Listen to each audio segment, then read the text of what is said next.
Selamat malam pemirsa, gelombang kecerdasan artifisial kian masif menyentuh ruang redaksi.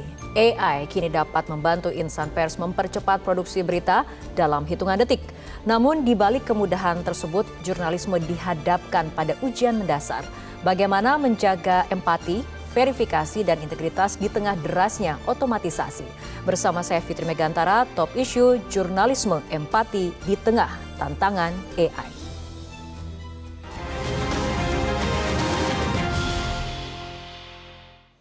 Pemirsa, telah hadir narasumber di studio Metro TV, ada Ketua Dewan Pers, Profesor Komarudin Hidayat. Selamat malam, Prof. Selamat malam, Mbak Rara. Terima kasih telah hadir bersama kami di studio Metro TV. Terima kasih. Prof. Komar dan juga pemirsa, dan juga telah terhubung melalui sambungan Zoom dengan pakar crawling media, Muhammad Nurdiansyah. Selamat malam, Mas Dadan.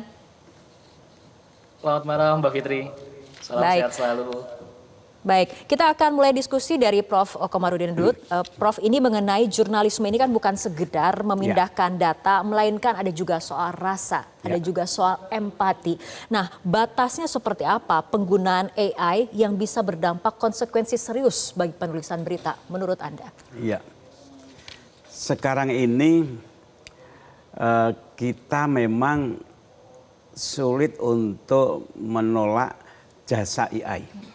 Informasi-informasi yang basic itu mudah sekali didapatkan dengan AI yang common sense. Pertanyaannya adalah apakah AI itu sekedar menjadi pendukung atau menjadi agent dan pengganti kita? Kalau itu pendukung memang mestinya seperti itu. Tapi dengan perkembangan AI yang semakin sedemikian rupa dan masyarakat kita yang juga tidak ada bimbingan literasi, tidak kritis, maka kemudian AI itu menjadi pengganti. Yang ini bahayanya. Yang berikutnya, AI itu digunakan oleh media sosial, masyarakat yang menggunakan, yang mereka menyajikan tayangan-tayangan yang sifatnya sensasional, emosional, tidak kritis, dan masyarakat yang punya problem politik, ekonomi, lelah, itu kan enggan berpikir. Berpikir itu kan melelahkan. Maka yang paling mudah itu responnya kan like or dislike. Jadi media sosial terutama itu isinya ada like or dislike. Implikasi bisnisnya apa? Adalah bahwa pemirsa TV, pembaca koran misalnya, sekarang menurun drastis. Orang pada pindah ke media sosial, sementara iklan itu kan buying audience, di mana ada audiens yang banyak maka iklan ke situ. Inilah kemudian implikasi bisnisnya bagi pers itu mengakibatkan menurun drastis lari ke sana.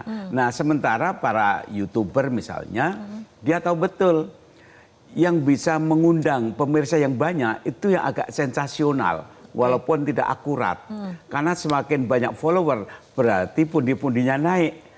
Nah disinilah kemudian terjadi satu manipulasi kalkulasi ekonomik, tapi mengorbankan integritas, mengorbankan otentisitas berita, kadang mengorbankan prinsip edukasi. Ini yang tengah terjadi dalam masyarakat. Oke, berbicara tapi dari sisi jurnalis dan jurnalisme, Prof. Dewan Pers kan baru saja merilis aturan penggunaan AI. Nah ini apa poin yang paling krusial dalam aturan tersebut untuk memastikan, untuk menjamin agar jurnalis ini tetap menjadi pilot nih, Prof. Bukan hanya sekedar penumpang dari mesin otomatis. Pertama kami melakukan beberapa edukasi ya bahwa AI itu akurasinya sehingga tidak bisa dipegang, jangan terlalu dipercaya. Karena dia toh asal ambil saja. Yang implikasinya ini juga melanggar prinsip hak-hak produsen, publisher. AI itu laksana platform, laksana mall yang besar. Siapa saja boleh datang ke situ. Ada istilah palu gada, apa yang lo minat gua ada, apa saja dikasih. Pertanyaannya dari mana mall platform itu menyediakan barang sebanyak itu? Dia ngambil aja dari berbagai buku berita. Jadi bayangkan ada jurnalis melakukan investigative research lama dengan biaya mahal, tapi ujungnya kemudian diperas, diambil, dicarikan oleh AI dan wartawan itu mengambil dari situ dengan mudahnya. Sehingga ada kecenderungan seragam. karena sumbernya sama. Dan Homogen, juga jadi tidak seperti itu ada pendalaman. Oke, nah Prof mengenai crawling informasi, saya akan ke Mas Dadan terlebih dahulu. Ya, Mas Dadan, bagaimana sih sebetulnya mesin ini mengumpulkan ataupun crawling informasi dari jutaan sumber berita dalam waktu singkat dan idealnya tanpa kehilangan konteks? Baik, terima kasih Mbak. Jadi mungkin sebelum itu, dalam pandangan awal saya melihat bahwa memang pengaruh AI ini banyak sekali mengubah tentang rantai pasok berita ini ya, dari kelangkaan jadi banjir informasi. Nah ini saya kira menjadi basis dasar kami untuk melakukan aktivitas analisa di crawling data tersebut. Kalau dalam ekosistemnya, betul tadi sejalan dengan yang disampaikan oleh Prof. Komarudin. Jadi ekosistemnya kurang lebih satu. Kalau bicara tentang produksi, kita melihat banyak sekali AI yang sudah mampu memproduksi konten-konten secara cepat, murah, bahkan juga gratis. Yang kedua, juga dalam kaitan terhadap aspek distribusi. Distribusi ini, platform sosial media ini mengangkat konten bukan berdasarkan kebenaran, tapi melainkan engagement. Nah, sehingga bias-bias terhadap misinformasi, hoax itu masih sangat tinggi. Yang ketiga, fenomenanya adalah tentang agregasi. Aspek agregasi ini tentang peranan ataupun fenomena-fenomena akun-akun perantara. Kita kenal dengan istilah homeless media, kita tahu dengan Clipper account, bahkan juga akun-akun fanbase dan akun-akun propaganda lain yang seringkali ini melakukan reframing terhadap pemberitaan tersebut. Dan yang ketiga, tadi betul terkait dengan konsumsi. Kita melihat transisi adanya transformasi konsumsi publik dalam mengonsumsi terhadap berita hal tersebut yang memang sudah mulai secara instan melalui platform sosial media dan sebagainya. Nah, oleh karenanya seringkali bahwa viralitas ini memang tidak sejalan dengan fakta, sehingga dalam dampak negatifnya ini bahkan justru juga seringkali berdampak terhadap krisis reputasi, terhadap institusi, pejabat publik, bahkan juga terhadap tokoh lainnya. Nah, selain itu juga melanjutkan tentang bagaimana aktivitas scrolling data, tentu pengaruh AI dalam aktivitas scrolling data sebetulnya adalah ada beberapa peran penting, diantaranya adalah crawling sistemnya, kita sudah mampu menggunakan tentang based on keywords ataupun juga prompting yang mampu mengakumulasi beragam percakapan publik itu secara langsung ataupun secara real time seperti itu. Dan yang kedua adalah peran AI-nya sebenarnya dalam NLP. Nah ini yang memang sangat memudahkan juga bahwa aktivitas jurnalistik pun bahkan bisa mengonsumsi platform seperti digital listening tools ini untuk aktivitas yang memang sudah mendapatkan output dalam bentuk analisa kontekstual. Namun pada prinsipnya saya mungkin meng-highlight-nya walaupun ada solusi-solusi crawling media ini, tetap saja bahwa AI ini dalam pandangan saya memang hanya sebagai akselerator riset untuk aktivitas jurnalistik ini. Untuk outputnya, validasi akhir, tetap saya meyakini bahwa peran penting jurnalistik ini menjadi penting. Karena tadi, fenomenanya banyak sekali di era kebanjiran informasi ini, informasi-informasi hoax dan juga informasi-informasi yang tentang penting untuk bisa di cross-check ataupun juga divalidasi oleh editorial judgment tersebut. Oke, baik. Prof. Komar, tanggapannya mungkin? Oh iya, saya sepakat ya, saya ingin nambahin saja ya, fenomena dalam masyarakat ya, bahwa saya sebagai Ketua Dewan Pers itu kan pertanyaannya sampai kapan pers itu bisa menemukan kejayaan kembali atau bagaimana pers bisa mengatasi disrupsi ini. Karena sekarang ini masyarakat itu dimanjakan oleh teknologi digital dan lewat basis internet AI yang sifatnya lebih emosional, subjektif, dan mereka tahu betul, mereka itu bisa membaca emosi, pikiran segmen masyarakatnya. Namun hasil penelitian mengatakan gini, bahwa masyarakat itu sekarang walaupun asik menikmati sensasi-sensasi, tapi ketika menyangkut pada isu yang krusial, fundamental, mereka tetap lari kepada pers mainstream. Nah ini Prof, bagian mana dari tugas jurnalis yang menurut Prof kemudian sebagai Dewan Pers mengatakan bahwa ini mutlak tidak boleh disentuh oleh AI, atau bagaimana cara kita memanfaatkan momentum disrupsi ini untuk kemudian melangkah lebih maju? Tahan dulu jawaban dari Prof karena kita ikuti jeda berikut terlebih dahulu.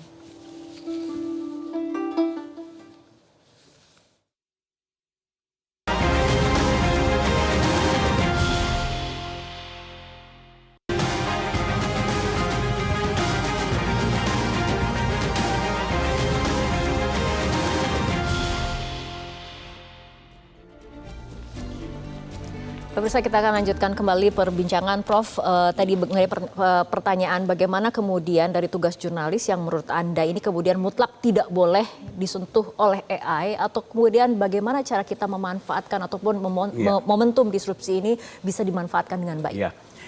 Kita sulit ya untuk menyangkal AI itu ya. Dan sekarang AI itu kan berkembang terus. Tapi berapa hal yang perlu kita lakukan ya. Dan ini sebenarnya problem ini dialami semua negara di dunia. Satu, bagaimana pers itu tetap menjaga idealisme, integritas dan kualitas. Jangan hanyut pada emosi, sensasi yang tengah dinikmati masyarakat di era disrupsi ini.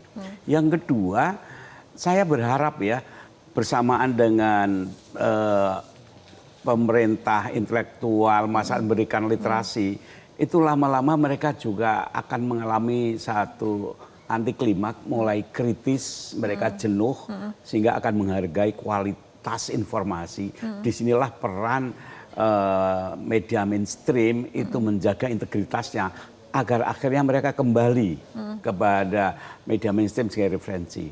Yang ketiganya yang agak mengganggu memang saat ini sebagian politisi dalam berkompetisi itu menggunakan buzzer-buzzer yang penuh hoax, fake, doxing dan sebagainya. Ini yang merusak. Jadi saya berharap bahwa ke depan para politisi misalnya itu juga jangan seenaknya lah membayar buzzer-buzzer ngerusak pikiran emosi masyarakat. Oke, Prof. Tapi di tengah gempuran AI seperti ini, artificial intelligence, apa kemudian pesan Prof terhadap para jurnalis muda, terutama agar kemudian mereka tidak kehilangan jiwa jurnalismenya dan tetap mampu memberikan dampak sosial di tengah banjir informasi otomatis? Yang saya amati ya, bahwa sejak awal berdirinya pers informasi institusi ini mereka itu pejuang mengusung idealisme, pemikir kebudayaan, politik, demokrasi, di samping tentu memberikan hiburan.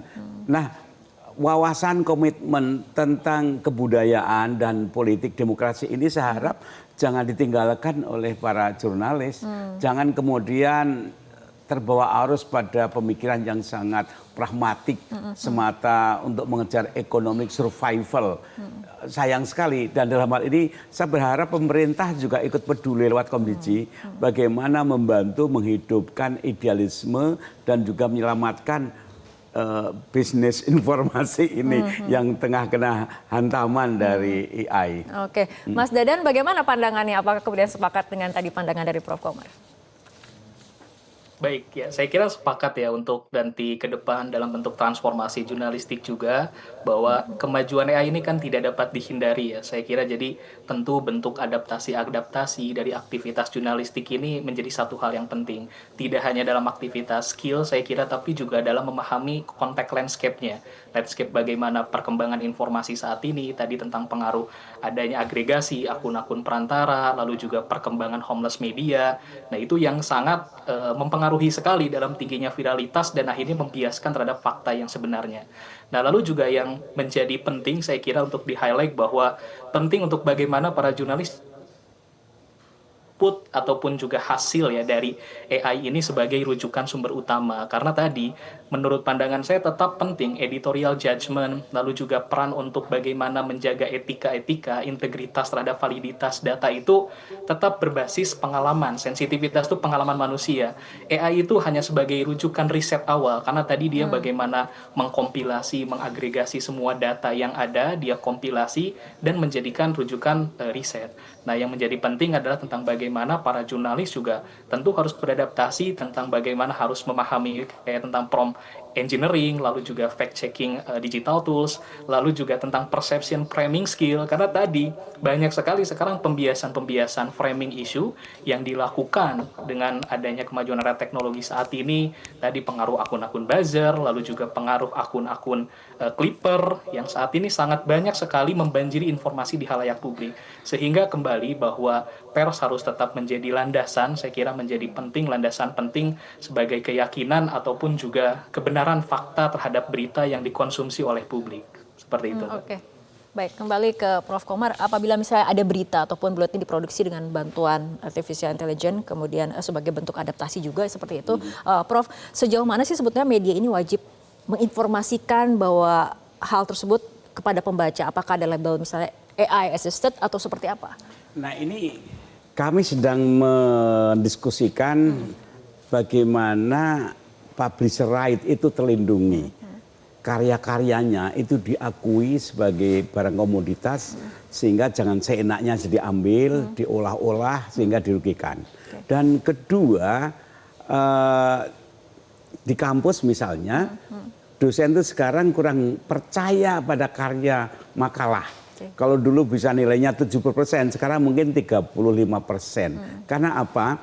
Karena kalau ada makalah kok bagus, itu curiga saja. Ini jangan-jangan produk AI. Di samping ada tool memang untuk melihat apakah ini AI itu bukan. Itu mulai dikembangkan di Australia misalnya. Nah artinya apa? AI itu kita hargai sebagai satu pengantar atau Pendukung mungkin gitu ya. kolektor informasi dasar. Tapi kalau sudah menyangkut masalah yang fundamental, yang otentik itu jangan terlalu dipercaya. Saya berapa kali mencoba browsing berapa tokoh-tokoh Indonesia. Saya tahu betul bahwa ini tidak akurat. Jadi jangan terlalu percaya pada AI. Oke, artinya Prof dengan topik malam hari ini di saat kemudian Metro TV menggelar Jurnalis Day adalah mengenai jurnalisme empati di tengah tantangan AI harus seperti apa, Prof? Nah, pertama ada satu kesepakatan sikap gini ya, bahwa betapapun AI itu mesin. Dia tidak punya rasa moral, walaupun memang dikembangkan mencoba dia punya empati, tapi betapapun itu tetap mesin gitu. Oleh karena itu kita tidak bisa artificial intelligence itu sebagai pengganti. Itu sekedar sebagai pembantu boleh. Tapi kita jangan hanyut, jangan dikalahkan, jangan cerahkan kepada AI sampai-sampai ada ungkapan, mengapa engkau serahkan artificial intelligence? Karena yang original intelekmu udah hilang. Jadi udah malas berpikir, kemudian diserahkan pada itu. Nah itu kan candaan yang menarik gitu. Saya memang melihat ya, kita minta sambutan, puisi apapun, 1 menit keluar kok itu. Jadi lama-lama buat malas dan bodoh. Kalau seorang dosen lebih seperti saya, tidak jeli sekali, itu bisa merusak critical thinking mahasiswa, ya itu. Oke, baik. Saya akan terakhir ke Mas Dadan, Ya. mungkin ringkas saja mengenai jurnalisme empati di tengah tantangan AI, apa pendapat Anda? Ringkas saja Mas Dadan.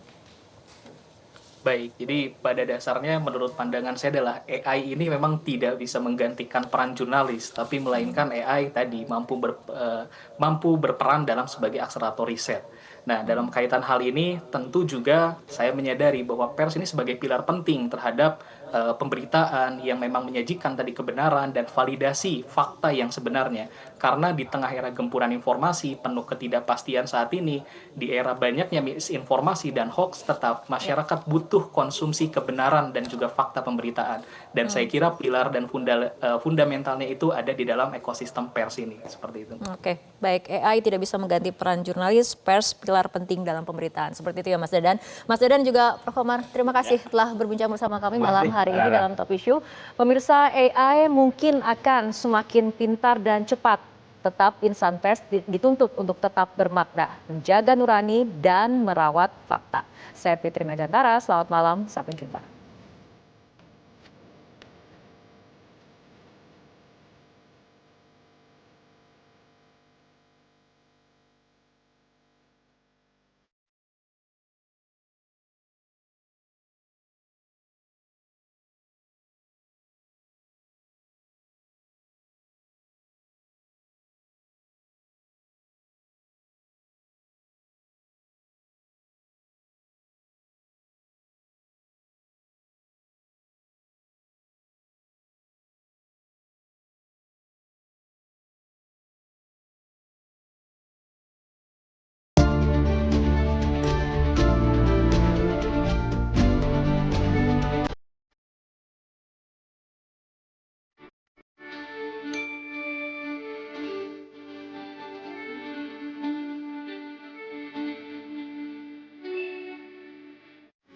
Metro TV